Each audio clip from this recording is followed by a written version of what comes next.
Hey, it's me. I'm showing you how to make AI-powered videos on InVideo.io using your own uploaded media, stock media, or a mix of both. Beginner or pro, stick around. I'll break it down step by step. Logged in, head to the dashboard. Start a new project. Use a template or start from scratch. For this demo, blank canvas.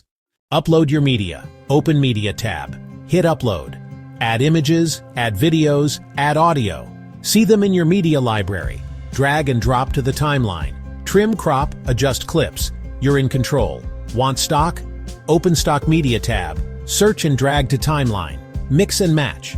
Drop your intro video. Add a stock transition clip. Finish with your outro. AI time. Use AI script option or text to video. Paste your script. Use prompts to guide the AI. Example: show happy people working. Insert city skyline. AI suggests visuals or transitions. To use only uploads, remove stock prompts. Combine both. Example: show my uploaded logo, then use stock footage of a sunrise. AI blends media seamlessly. Done editing? Hit export. Boom! Ready to download or share to socials. That's it. Your media, stock, or both on InVideo.io is super flexible. Script prompts help the AI bring your vision to life. Dive in, experiment, and let your creativity take over. If this helped, hit subscribe for more tips just like this.